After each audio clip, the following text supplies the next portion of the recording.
Welcome. Welcome to the world premiere of American Son by Kenny Leon.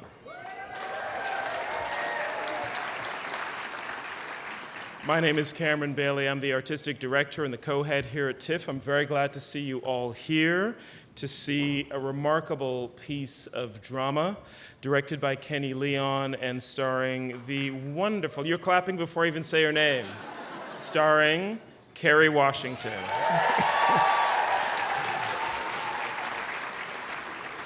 We'd like to begin by acknowledging where we are today, just to take a moment to reflect that where we are, it has been the site of human habitation for 15,000 years, and it is the treaty territory of the Mississaugas of the Credit First Nation and the traditional territory of the Haudenosaunee, the Anishinaabe, and Huron-Wendat First Nation, and we are very grateful to be working in this community.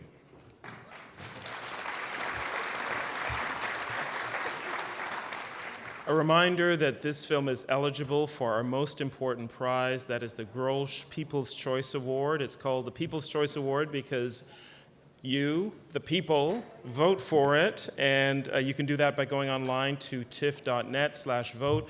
Your votes really do matter, so please take a moment to vote for your favorite films at tiff.net/vote. Big thanks to Netflix for providing us with this film. They've been great partners of ours, and we're glad to have them back with American Son. And we're very glad to have Kenny Leon here as well. He is a Tony Award-winning director from Tallahassee, Florida. He's directed many acclaimed regional and Broadway productions and several films for television, including A Raisin in the Sun in 2008, Steel Magnolias in 2012, The Wiz Live, and Hairspray Live in 2015 and 16. This is his latest, and it's based on the play by Christopher Demos Brown. And it's about something that is, I think, very simple and in some ways universal and in other ways very specific. I think every parent worries about their kids, but there's a particular worry that parents of black teenagers face, and that is dramatized incredibly powerfully in this film, and it's a chamber piece that takes you inside the hearts, the minds, the anxieties of parents who are facing the unknown, uncertainty, and does it in a really strong way. And of course, it never hurts if you've got Kerry Washington leading that cast. I'm very pleased that director Kenny Leon has come to introduce it to you this evening. Please join me in welcoming the director of American Son, Kenny Leon.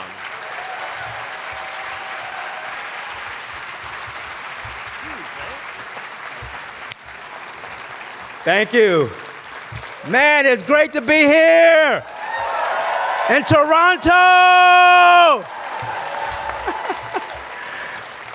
Oh man, I have on my pink shoes today. I only wear tennis shoes like every day, and I wore these because these remind me that the world will be in better hands if we were run by women.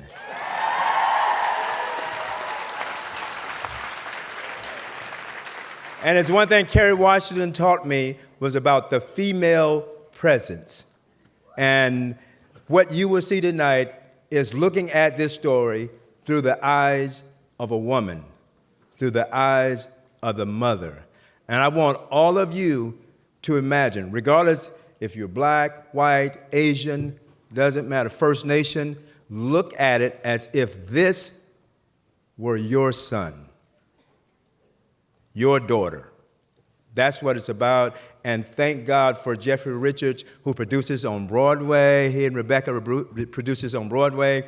Chris Demos Brown, thank you for writing it. And this wonderful cast. Jeremy Jordan, Eugene Lee, Stephen Pasquale, and the wonderfully, amazingly talented anchor, the queen of the world, Kerry Washington.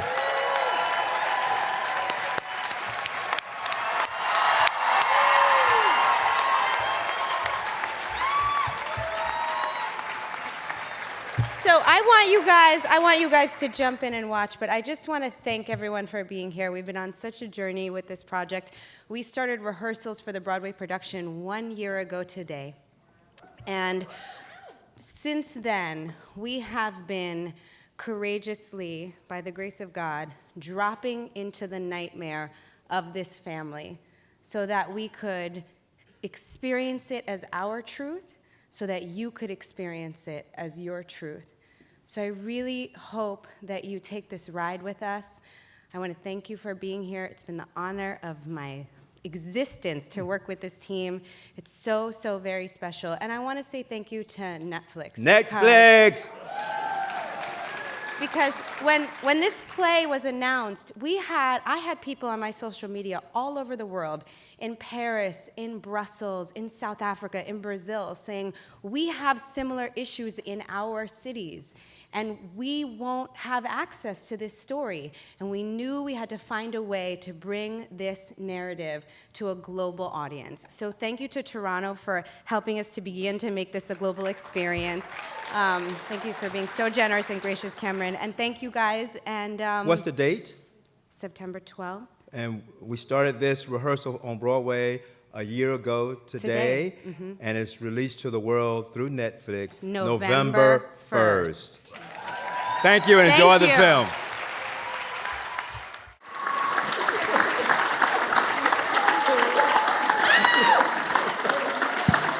All right.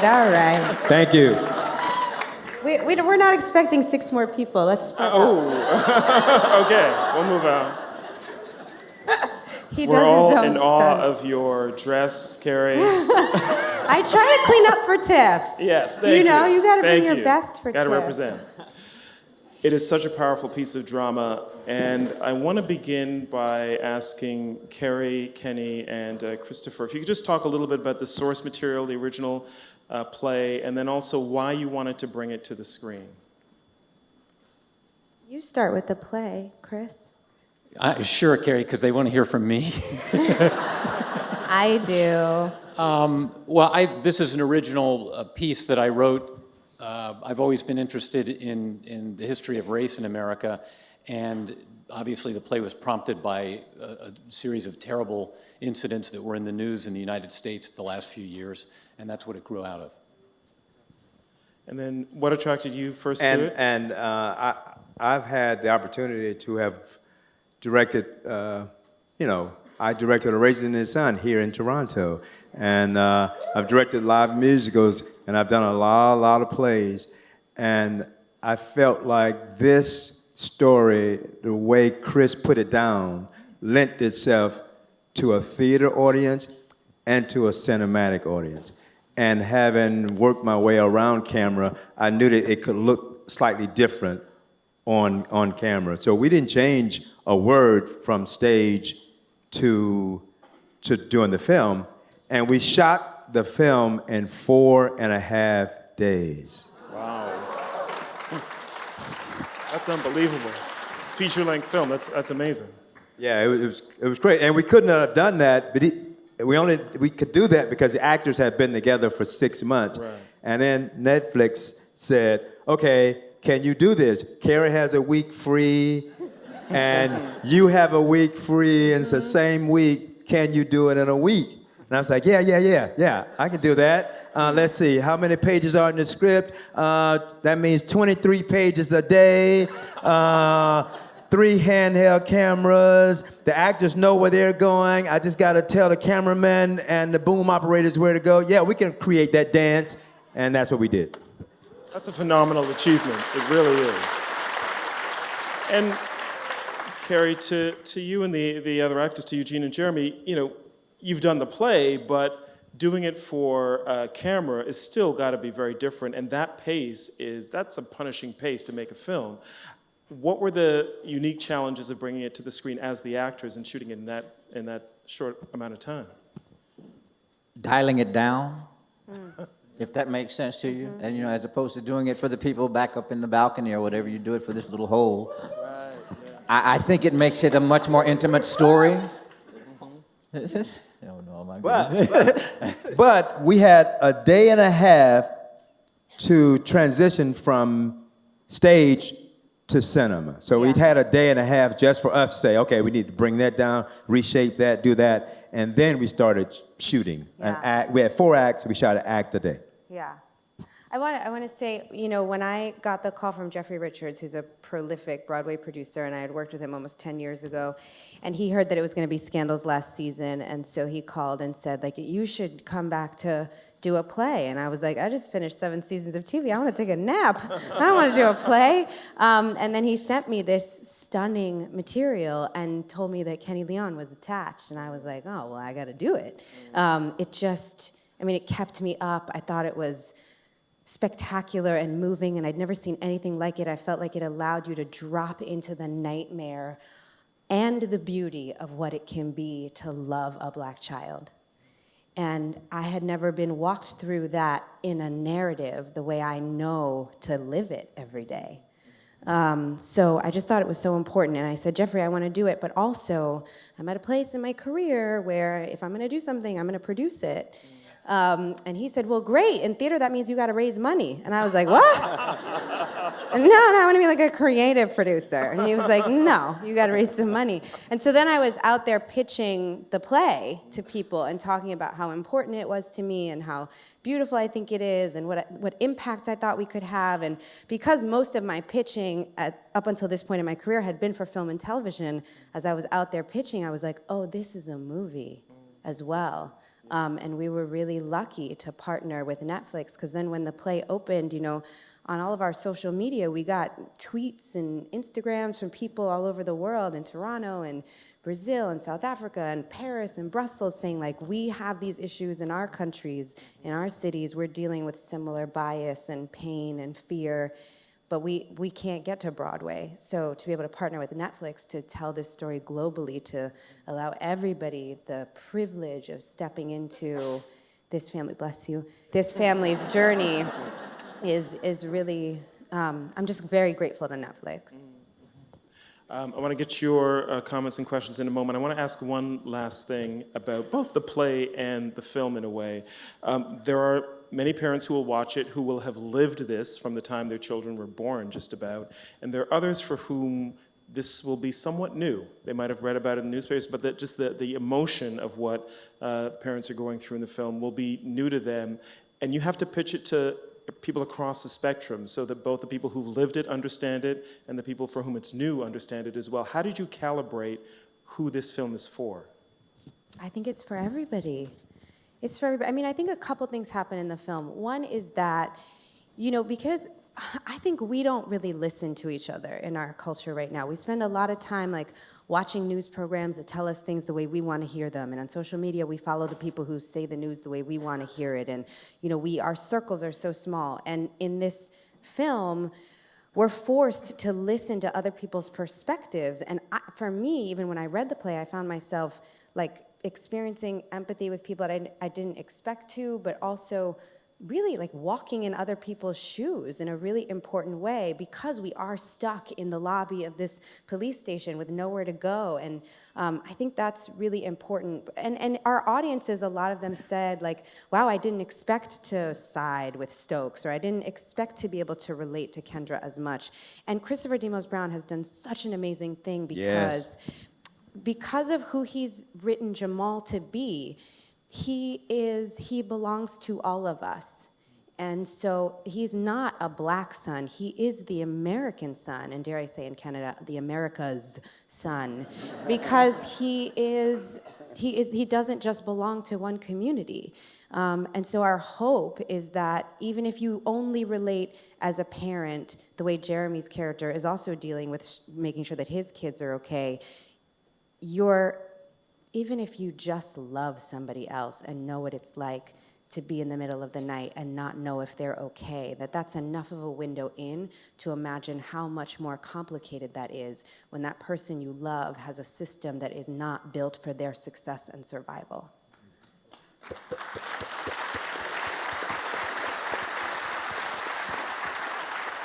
And another thing, love is universal, and pain is universal.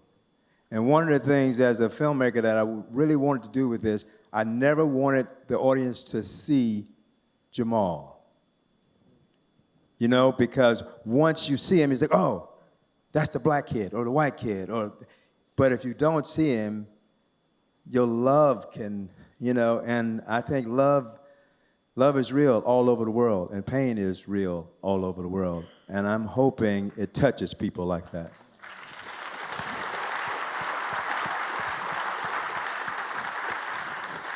Okay, let's open it up to you. There's a gentleman right there. Oh, thank you for coming.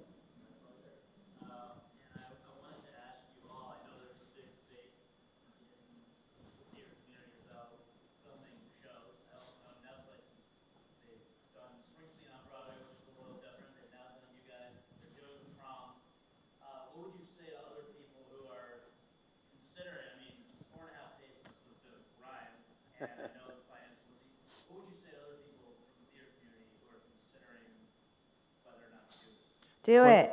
The question, I'll just repeat briefly, the question is about adapting from the stage to the screen, and what would you say to other people who want to adapt plays from, say, Broadway to the screen?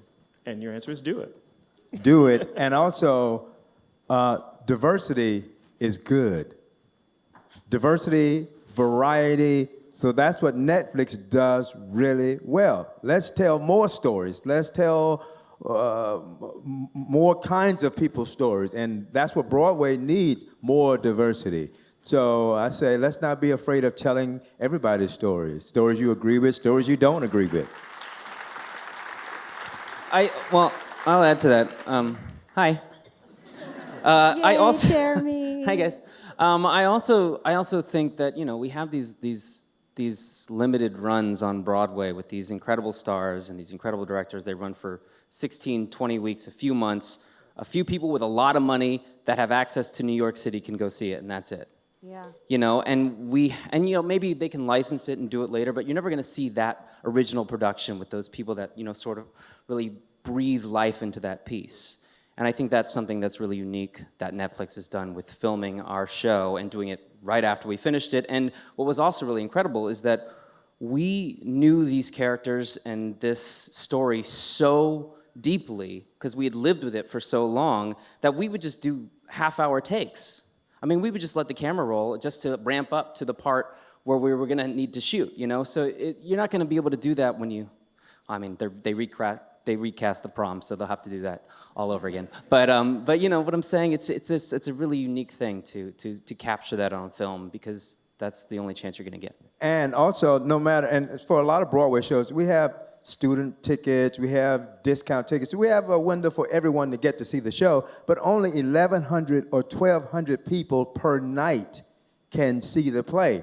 So what the film world does is gives us a wider audience, and sometimes pushing that audience to see other plays. One thing that we do for Broadway, we have rehearsal. With film, you don't have that much time for rehearsal. So I think that we could form these marriages more often, and I think everybody wins. Thank you. All right. Did I see someone in the balcony with a question? Up there, okay. Go ahead. I can barely see, but go ahead. First of all, I applaud each and every one of you. What a piece of art. Secondly, my name is Sunny. I am an independent filmmaker actor. And I was ready to step away from documentary because I've been spending 4 years on a project, ready to go into nonfiction. But after seeing this and being the mother of 3 children, one who depicts brown eyes, brown child, and 2 that have blonde hair and blue eyes, who could not relate to my older son, who, by the way, is no longer here. And this story rings true because I've had my experiences as a mother with my son, who, by the way, when he passed away, had no criminal record. So I've had my experiences, and this tells me that I now need to step in to yet another documentary and go right up close and personal. Thank Thank you, you. Sunny. Thank you. I just want to say to Sunny and to everybody also that we're so sad that Stephen Pasquale is not here because I know, just to say when you say how wonderful everyone was, that we will pass your love on to Stephen as well, because I think he is a vital part to us understanding how this reverberates to all communities when we really all take responsibility for our children, meaning it's not, like my heart breaks for your son, and that's how it should be. We shouldn't think about kids at the border in the United States and say those are somebody else's kids. We shouldn't think about kids in Michigan without clean water and say those are somebody else's kids, right? Like we have to love each other's kids. So I want to thank you for sharing that with us and also say we will pass that on to Stephen. Thank you so much. We are going to have to end it there, unfortunately, so I'll just ask you to please join me in thanking the incredible team from American Son: Christopher Demos Brown, Jeremy Jordan, Eugene Lee, Penny Leon, and Kerry Washington. Thank you, Cameron.